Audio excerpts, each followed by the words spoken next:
भगवान बुद्ध के एक अनुयायी ने कहा, प्रभु, मुझे आपसे एक निवेदन करना है। बुद्ध बोले, बताओ क्या कहना है। अनुयायी, मेरे वस्त्र पुराने हो चुके हैं, अब ये पहनने लायक नहीं रहे, कृपया मुझे नए वस्त्र देने का कष्ट करें। बुद्ध ने अनुयायी के वस्त्र देखे, वे सचमुच पुराने हो चुके थे और जगह जगह से फट चुके थे। इसलिए उन्होंने एक अन्य अनुयायी को नए वस्त्र देने का आदेश दे दिए। कुछ दिनों बाद बुद्ध अनुयायी के घर पहुंचे। बुद्ध ने कहा, क्या तुम अपने नए वस्त्रों में आराम से हो? तुम्हें और कुछ तो नहीं चाहिए? अनुयायी बोला, धन्यवाद प्रभु, मैं इन वस्त्रों में बिल्कुल आराम से हूं और मुझे और कुछ नहीं चाहिए। यह सुनकर बुद्ध ने पूछा, अब जबकि तुम्हारे पास नए वस्त्र हैं तो तुमने पुराने वस्त्रों का क्या किया? अनुयायी बोला, मैं अब उसे ओढ़ने के लिए प्रयोग कर रहा हूं।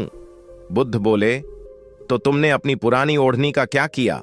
अनुयायी ने उत्तर दिया, जी, मैंने उसे खिड़की पर पर्दे की जगह लगा दिया है। बुद्ध ने फिर कहा, तो क्या तुमने पुराने पर्दे फेंक दिए? अनुयायी ने विनम्र भाव से जवाब दिया, जी नहीं, मैंने उसके 4 टुकड़े किए और उनका प्रयोग रसोई में गर्म पतीलों को आग से उतारने के लिए कर रहा हूं। बुद्ध ने पुनः प्रश्न किया, तो फिर रसोई के पुराने कपड़ों का क्या किया?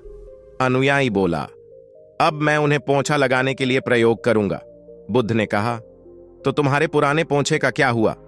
अनुयायी ने जवाब दिया, प्रभु, वह इतना फट चुका था कि उसका कुछ नहीं किया जा सकता था, इसलिए मैंने उसका एक एक धागा अलग कर दिया और उनकी बत्तियां तैयार कर लीं।